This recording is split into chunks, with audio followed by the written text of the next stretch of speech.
All right, everybody, thank you for joining us for this special recording of Late Night Love. I did tag it, by the way, at the title as Holiday Blues. Holiday blues. So we're going to have to tackle the Holiday Blues question because I figured now is a good time to tackle it. Okay, well, let me do a card for it. And so, I think now is with the country kind of headed towards more lockdowns and politicians telling us to not gather with each other, whether it's valid or not, is not really the issue. I think all families have to make their own choices. I think our family is choosing to do a distance Valentine's Day, Thanksgiving, because we have people in the at-risk categories. So we all want to be careful and loving. But other families have a different view. They want their time with their families. They view as limited. They may not have next year one way or the other, and so they want to gather those few times a year where they want to. And personally, I respect both decisions. I think we as individuals have to respect both these decisions. But there's going to be a lot of heartache this year. It's going to be hard with a lot of people, and I read an article in the BBC just a few minutes before we actually came on, before we started to set up, before the trials and tribulations of getting this thing set up. Read an article on the BBC about how children's mental health is being affected by the lockdowns. Oh no! Over in UK, and so I just think these are things we've talked about for a long time. That we're just not having this full discussion about the implications. The virus is one issue, but it's fighting the virus has other unintended consequences, and if we don't collateral damage. Yeah, well, no, they're just unintended. I don't like the term collateral damage. It's a dehumanizing term. That's what they use in the Yes, that's what they use. That's what the military uses to codify civilians killed. It's called collateral damage. Oh, we didn't mean to, but oh well, it's part of war. We're not at war. This is a virus. This is a perfectly natural, part of humanity. We've dealt with worse. This isn't a plague. This isn't smallpox. And part of the reason we're having trouble with it is because it hits the elderly hard, and there's simply more elderly around nowadays. And so it hits us much harder than it would have in the past. And it's still valid. It's not like we don't care. It's because we care more about humanity. We care more about lives now than we used to in the past. And that's a good thing. But it's still going to be a very difficult holiday season. And, reach out when you can. Make the best of it if you can. If you have a family close, gather together as best you can. If you can't gather together, there's all kinds of technology tools that you can still spend as close as you can get these days. And I think it's important for all of us to just gather that human connection, the shared human connection, because I think that's what we all need more than anything these days. And it's very hard to get because of the way the world is right now. And so you have to find it where you can get it and honor the tools and the, instead of saying, we only have Zoom this year. It sucks. I'll say, at least we have Zoom this year. There's a small change you can in your mental space. Well, you know what? 20 years ago, we wouldn't have had Zoom. We wouldn't have been able to sit there and have a nice, clear, and easy video chat with people who can't gather with us. So at least we're able to have this. There's a way to look at it on the bright side. I think instead of being all down in the dumps, which a lot of us have that issue in winter anyway. Try to look at it and say, this sucks, but at least we have these new technology tools that allow me to be as close as we can. Instead of just having to write a letter or make a phone call. I can at least turn on the webcam, watch them wave high, see them run around like little gangbusters. That's better than not. Yes. And I think that's the key. I think the fact that it's better than not is the. What's your other alternative? We can still gather. I mean, hell, we're Americans. We ignore our leaders all the time. So, if you want to gather, gather. But, for those that don't, or for those that have worries, at least we have the tools we have. Yes.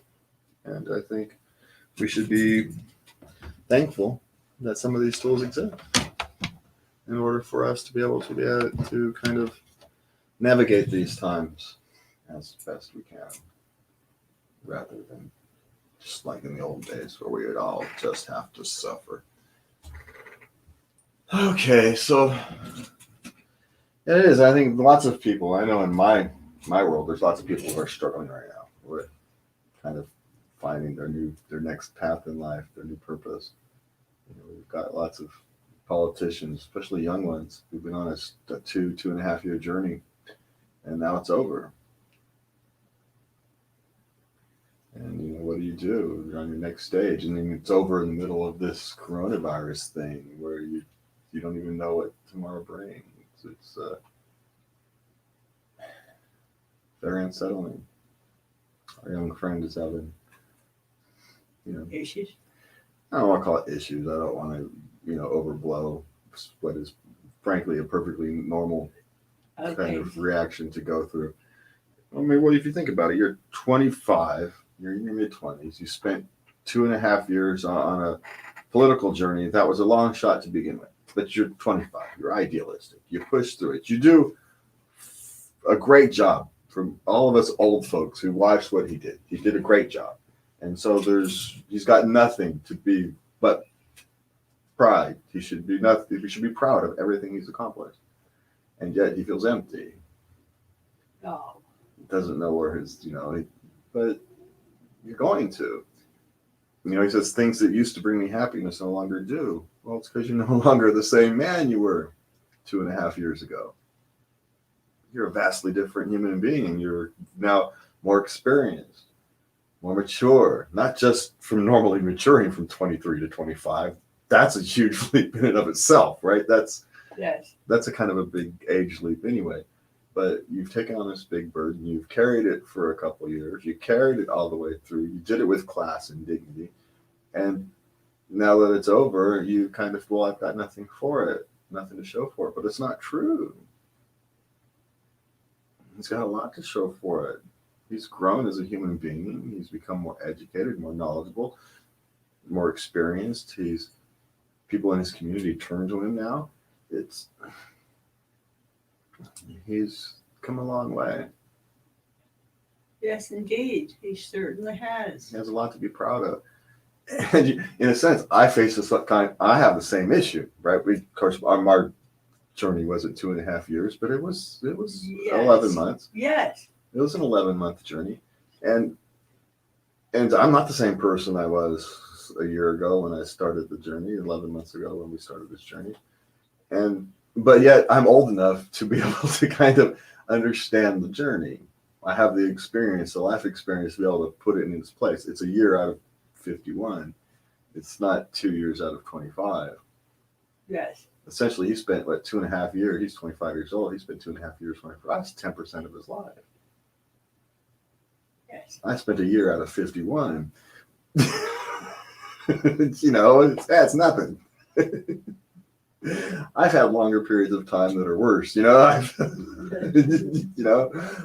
Trips through hell take a couple of years sometimes, right? A year is nothing. It went by fast. Yeah, but it's the journey, and he doesn't realize yet because he's young. He doesn't know how to process it. He doesn't have enough place to put it in. What this has done for him as a long-term human being.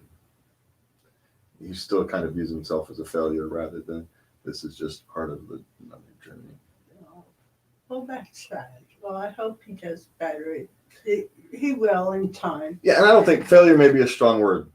He doesn't feel accomplished. He doesn't feel like he accomplished anything. There's nothing to show for it. And so I don't think he necessarily feels like a failure. That may be a strong word. Don't want to put feelings into him. But you accomplish something. Uh-huh. You take on a long journey like that, and you need a miracle essentially to win or for it to be accomplished. A lot of accomplishing this is out of your hands. You just have to go and do the right thing because it's the right thing, and that has to be its own reward. And the fact that you're now a better, more experienced, stronger, wiser, more knowledgeable person, more prepared to take on the world, better understand how systems work. That's a good thing. Yeah. And you've inspired members of your community. I think, all of us who are representatives of some kind of community, whether it's a political community, a knitting community, it doesn't really matter. Any of us who find ourselves representing these larger groups, we have to understand that we actually do and can inspire people. We can make waves. We can change the world. We're just not going to be able to see the change. And we have to accept it. And if you realize that you're going through life the right way, trying to be the best human being you can be, then, ultimately, it'll all work out. And I didn't bring in a soda. So I got to go get a soda, and then we'll start recording some daily doses. And, You want me to get it for you? oh, if you would. And then we'll do Is some. it in the freezer? No, it's in the fridge. Little fridge out there. So what else do we got here? Oh, bah humbug. It's almost time for the bah humbug one. We've been Next. saving that. Yeah, for like 3 months. End of relationship. We could probably do that one now.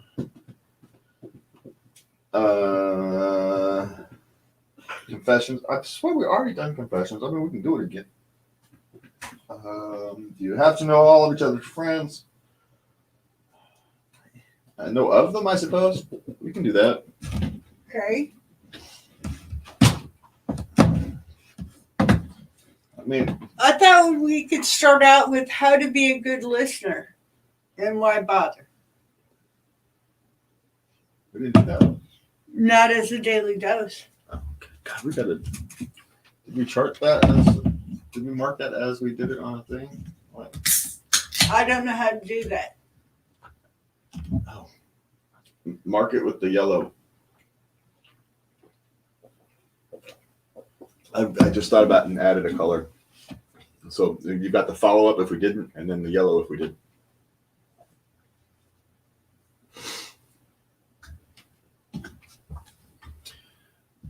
We're still Oh, I get it. I get it. we're still refining the process. It's a work in progress, man. It's a work in progress. All right. Which one do you want to do first? I don't care. You're the director over there. How to be a good listener and why bother? Okay.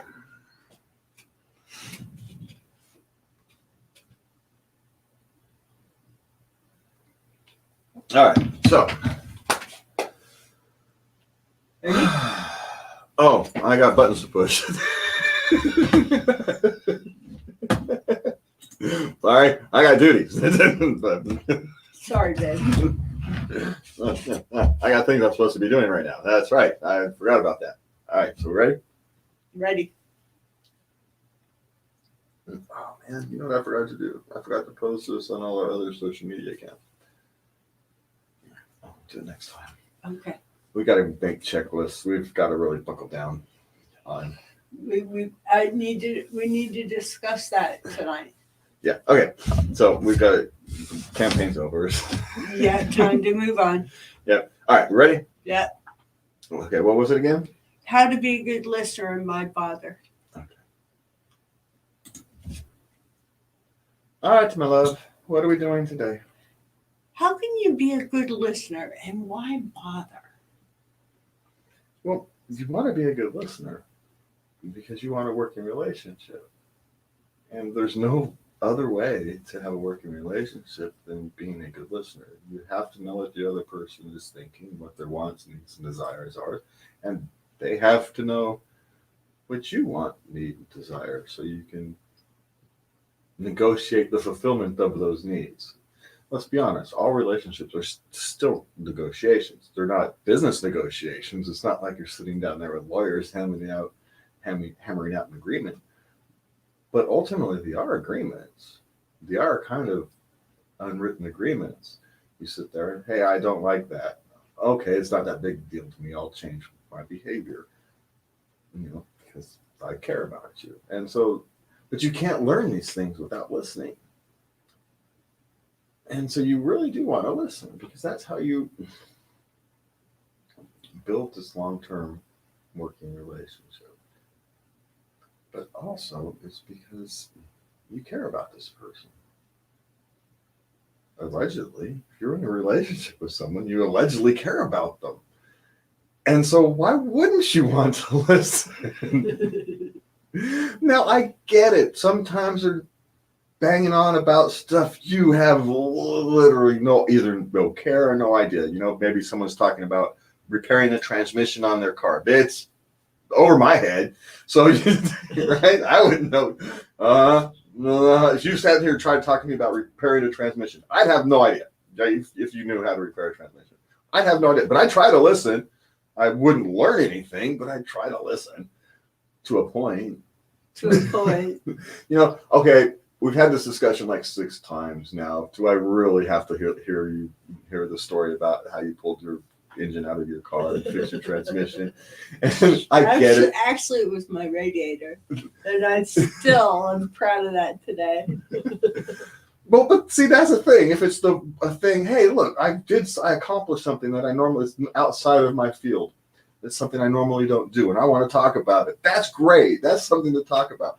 But if it's something that you normally do, if you're a shade tree mechanic and you want to go in and tell your wife about the story about how you fix the car again, she doesn't want to hear it for the 10th time.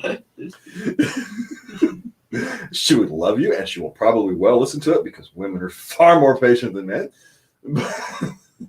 But she doesn't want to hear it. So being a good listener is, when she tells you, she will tell you that she really doesn't want to hear these stories. Listen to her. Don't give her these stories. But the idea of being a good listener is because you want to take care of yourself and the person you love. And that starts with listening, so you can understand them. And that is your daily dose of love. Hey, that was only 3 minutes, man. I thought it was longer than that. I thought it was longer than that. No, that's not a good sign. No, that's not a good sign.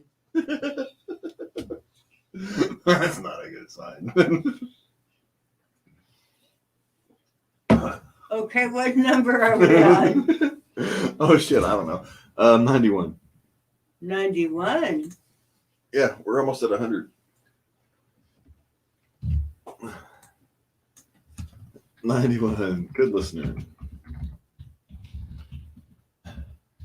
That wasn't one of my better ones. I thought you did very well. I didn't say it was awful. I just said it wasn't one of my better ones. All right. Okay. What's next? What you got? Hold on, let me move these over here. Oh, good God Almighty! Oh, we should post that one. It's 9:30.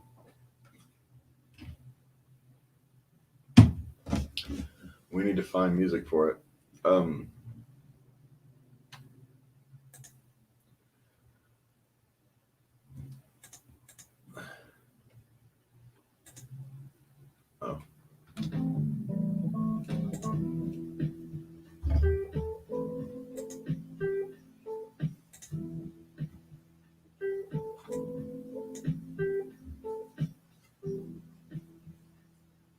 All right, my love.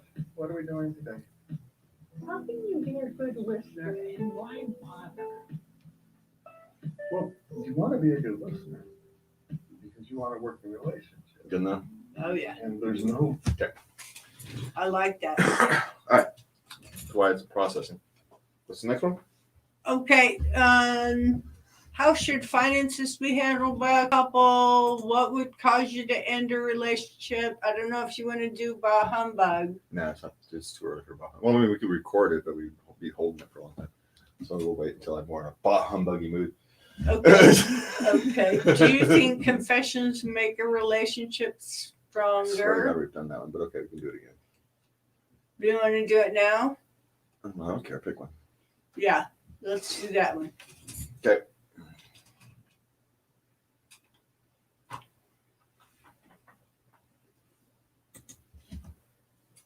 Okay, Lobby. What's on the agenda today?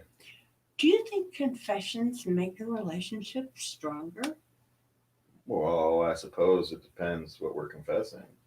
I mean, if you're confessing something that's a serious offense, then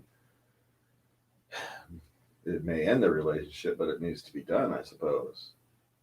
But in the long term, I suppose that would make it stronger because you're not living with this thing dangling over your head. It's like the cartoon where you've got the anvil hanging over your head by a thread. You don't want to go through life like that.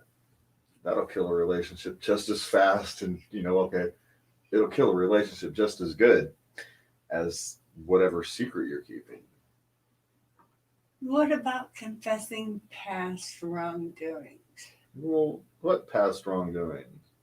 I mean, like, were you a mass murderer or something? If you're talking, I mean, I'm not sure if it's past wrongdoings in a different relationship.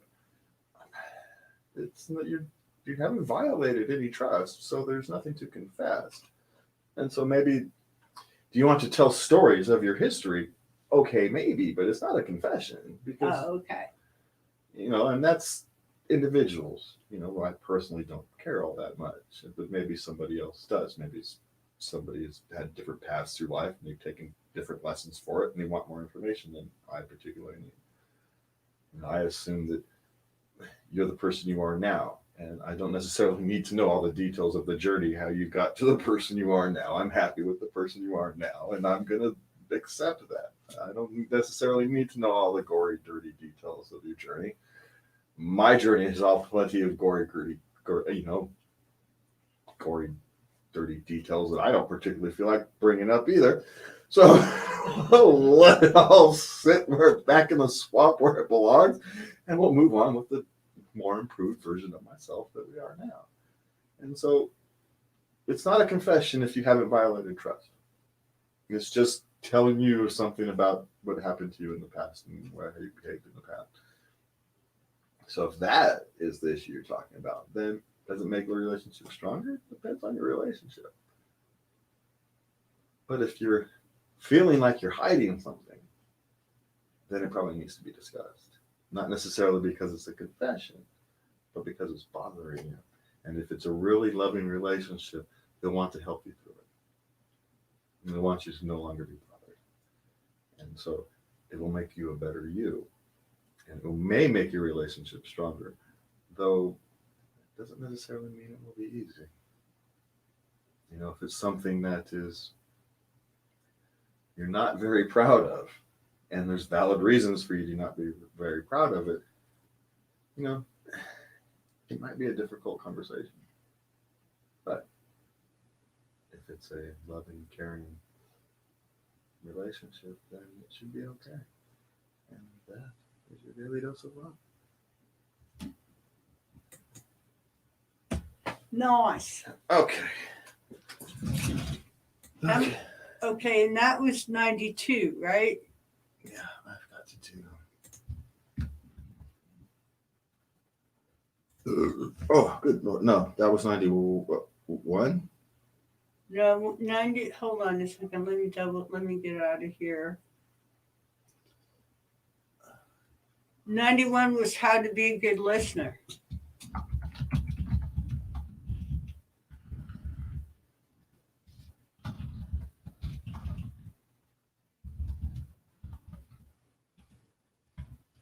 How to be a good listener. How to be a good listener. Yeah.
Okay.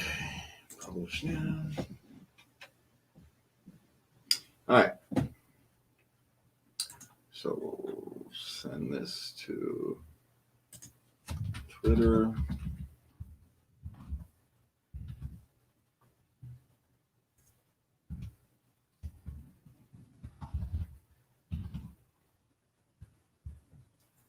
Listen now.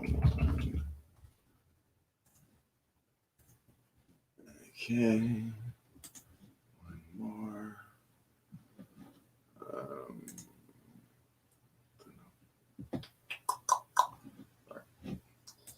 Share to a page. Almost done. This just take forever. Come on. Yes. Well, it doesn't actually take that long, but excuse me. Okay. Done. Done.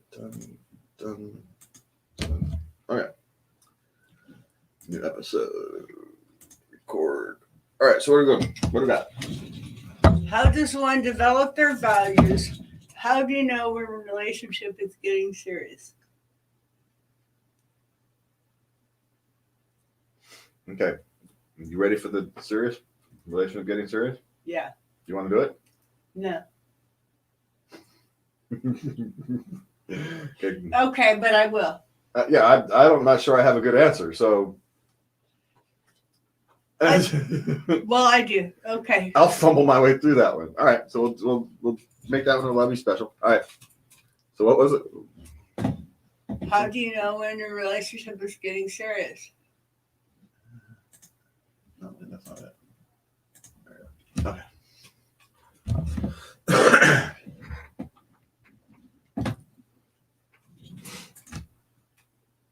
Okay, my love. How do you? No, I screwed that one up. My bad. Okay. I screwed up. The one thing we do routinely, I screwed up. Okay, my love. Today we have one for you. Yay. How do you know when a relationship is getting serious? Well, for me, when a relationship is getting serious is when someone says, I love you, and the other one says it back. Those two components have to be there. And that's when the relationship is serious to me. And now, but isn't that when the relationship has gotten serious? I mean, at that point, it's not getting serious. If you're at the point where you're ready to say I love you, your relationship has been serious for at least some period of time. So what's the stages before that? the stages before that, for me, there's a lot of different stages. There's the first kiss. There's the first time you make love. Meeting the parents, their family. Going and spending the night, going on a trip somewhere together. There's all these little milestones. So all the stages, oddly enough, is the stages of increasing danger, if you want to think about it. You're taking greater and greater risks as you go on. You're spending more time. You're going on a trip. You're going to a family that could, those can always go wrong, depending upon the families, So the strange thing is, if you're willing to take those greater risks, spend the more time, not just risks of the heart, physical risks. Going on a long trip, a weekend trip into another city or another state is a physical risk. And so it's, I guess your willingness to take those risks, emotional, physical, willingness to put up with the things you don't necessarily want to do, like go visit somebody's, parents or something. Well, that's always a very shaky situation. You never know what's going to happen there. Yeah. So yeah, because one set always has weird parents. No one gets by with normal parents on both. No, that doesn't happen. There's not enough normal people in the world to have it's two saints as a parents in a relationship. It's somebody's parents are a little wacky. Now, Doesn't mean they're just necessarily dangerous or anything. It just means they're wacky. Because, well, frankly, 2/3 of us are a bit wacky. And but I guess the point is, as long as you're willing to take those next steps, as long as you're willing to take the risk of being insanely bored or getting offended or having your person's parent not like you, or willing to go on the trip, willing to invest the time and energy and emotional investment is what is the keys to finding love. And that's your daily dose of love.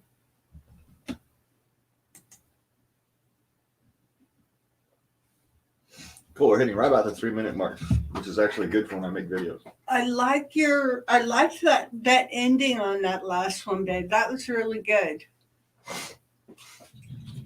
Okay, so what was the name of the one we did before that? Hold on, let me check. Number 92.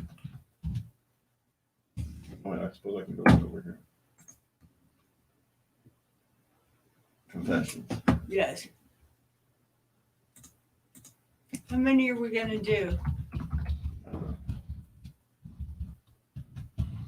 What do you want to do? I don't know. So that was 93. What was that? What else we just do? How do you know when a relationship is getting serious?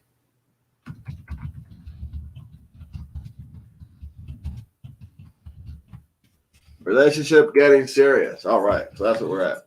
Okay, next, how does one develop their values? Do you want to talk about that? Sure, it's a philosophical question. Put that was on a follow-up. That's a good one to do on the late night love, because there's a really long discussion there. But I can shorten it. So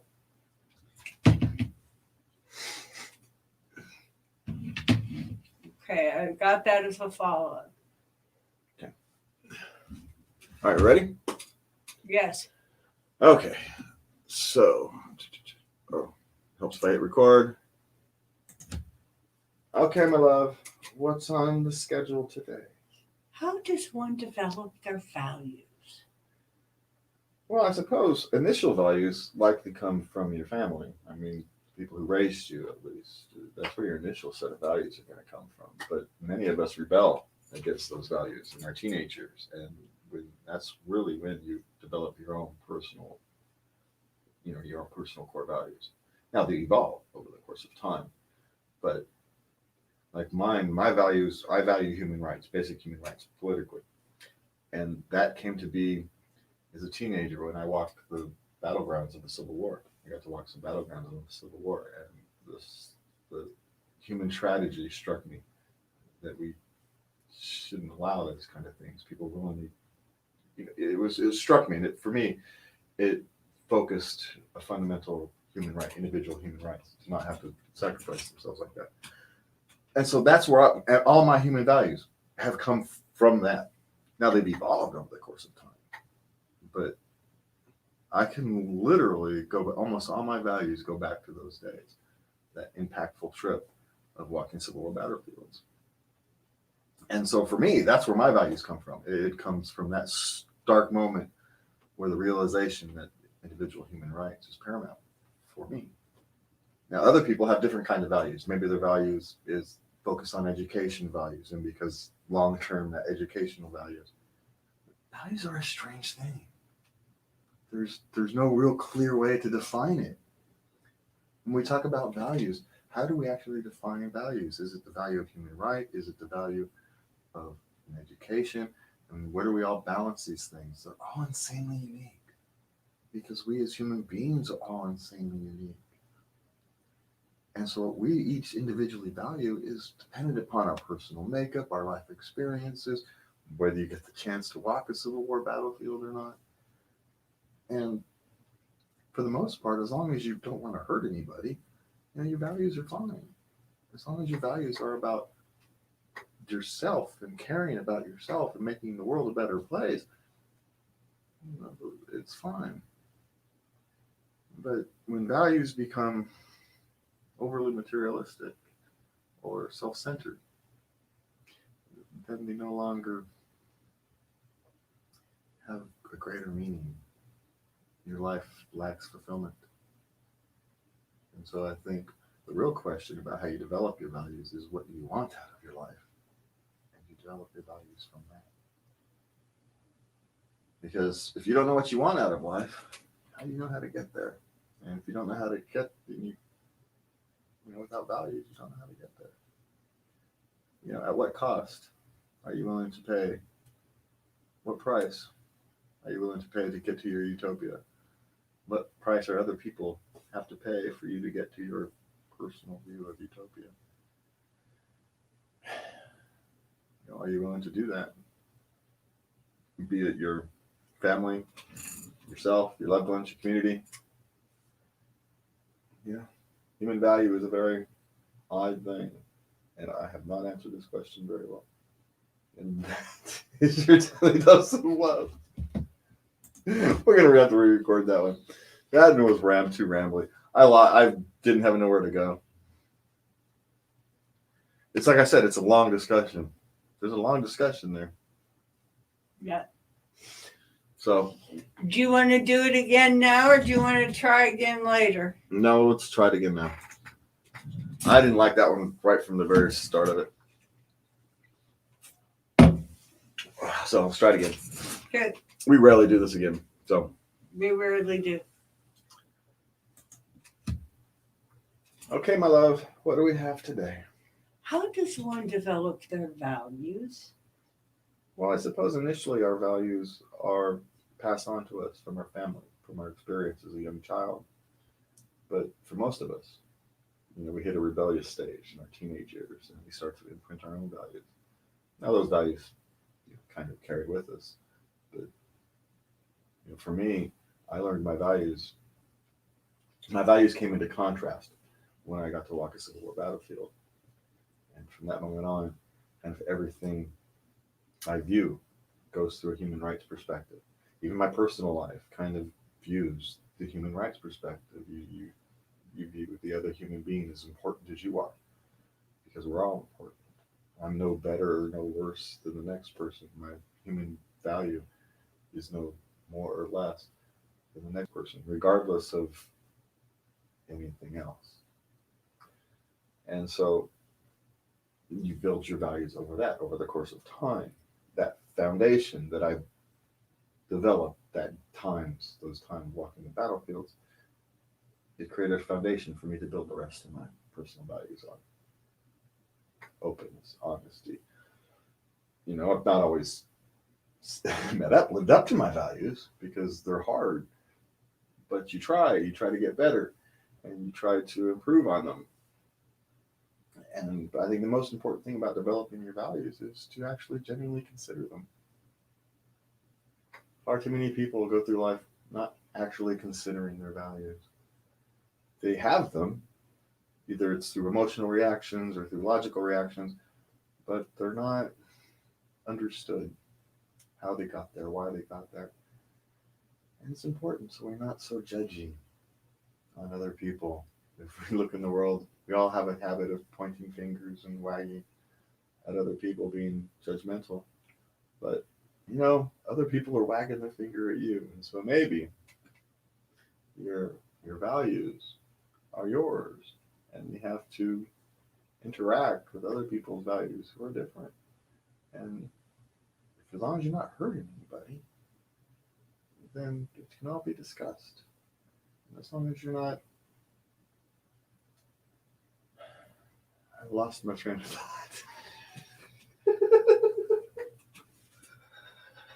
Did I fuck you up? No, I had lost it before. I was trying to remember where I was trying to go, and then I forgot where I was trying to go. And all right, I think that may be a sign. That's a sign. We're done. I've done enough. All right, everybody. Thank you for joining us. We'll be back here about, maybe 10:30 is too late. We're gonna have to figure out we're gonna have to try some different times. Okay. We're gonna have to experiment with different days and times. Anyway, catch us Saturday night, 10:30. We'll find out. We'll post the thing. You'll let us know. We'll let you know. We'll maybe start doing these things a little bit earlier. We get some East Coast audience or something. Who knows? Maybe late night love needs to be a little earlier. Maybe. All right. Thank you, everybody, for tuning in or catching us later. Please remember to love everybody. From me and Lovey, let's do this. For me and Lovey, please remember, love everybody.